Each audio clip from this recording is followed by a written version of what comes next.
xaaskii hore ee Qamar Sugaani Nasiim Sawraan ayaa baalaha ka riftay Qamar Sugaani waxaana ka soo hadashay arooskiisa. Qoraal ay ku soo qortay barta ay ku leedahay Facebook ayaa gabi ahaanba waxay ahayd mid ay ku karbaashtay Qamar Sugaani. Qoraalkeeda ayaa sidan u dhignaa: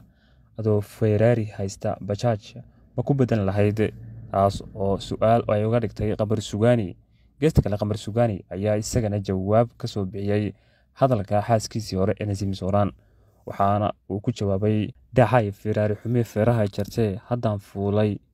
bajaaj foori leh. waxaana ay hayeen erayada ay isugu soo jawaabayeen baraha bulshada qabsaday. Qoraaladan ayaa ahaa kuwa saacadihii ugu dambeysay lasoo dhaafay asxaabta iyo taageerayaashu ay wareejinayeen baraha bulshada, waxaana muuqataa in arinta Qamar Sugaani iyo xaaskiisa cusub erayaan bajaajka baraha bulshada uu buuq badan ka dhaliyay, taas oo ugu dambeyn xaaskiisii hore ee Nasiim Sawraan ay galka seefta ka saartay oo ugu dambeyn ay soo karbaashtay Qamar Sugaani, halka Qamarna isagana uu adkaysan waayay oo jawaab uu ka soo bixiyay. waxaana muuqata in Qamar Sugaani xaaladda uu waajahayo la mid ah tii hore ee ugu baad aragsan xilligii ay kala tageen, taas oo jawaabo kala duwan iyo karbaash culus ay hawada u soo marin jirtay. waxaana muuqataa in rayaan bajaaj si weyn iyadana lagu jafayo baraha bulshada, taas oo keentay in Rayaan iyo Qamar saacadihii ugu dambeysay lasoo dhaafay arrintoodu ay baraha bulshada qabsatay. Geesta kale, taageerayaasha iyo asxaabta Rayaan bajaaj iyo Qamar Sugaani ayaa u arkaa in waqti xaadirkani ay yihiin laba shakhsi oo waqti qaadanaya, dadkana ay ku mashquuleen,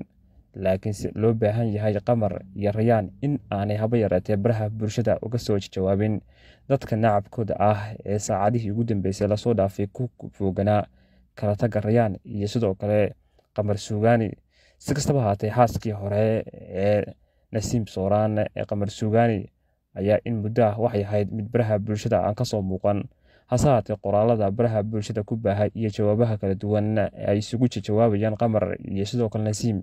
ayaa noqday mid si weyn baraha bulshada ugu baahay, waxaana asxaabta iyo taageerayaashu ay hayeen kuwo ay aad ula jiraan Nasiim Sawraan, maadaama gantaalo culus ay ku garaacday Qamar Sugaani, taas oo ah mid dhiirigelisho leh. waxaana maalmihii ugu dambeysay lasoo dhaafay Nasiim ay ahayd mid muuqaalo kala gedisan oo romantic ah soo gelinaysay baraheeda internetka kadib markii ay Nasiim Sawraan ay iska furtay Qamar Sugaani, sidoo kalena Rayaan bajaaj uu xiriir jacayl la sameeyay, taas oo keentay in uga soo kicito magaalada Hargeysa Jabuutina tago, ugu dambeyna u sii gudbo halkaasi waddanka Kenya ee magaalada Nairobi, halkaasina uu muddooyinkii ugu dambeysay waqti kula qaadanayay. dad fara badan ayaa islahaa Rayaan bajaaj iyo Qamar Sugaani isma guursanayaan ee waxay yihiin kuwo baraha bulshada isku camiraya, hase haatee markii ay ku dhawaaqeen sidoo kale la arkay meherka iyo arooska Rayaan bajaaj ayaa noqday mid jawiga baraha bulshada bedelay.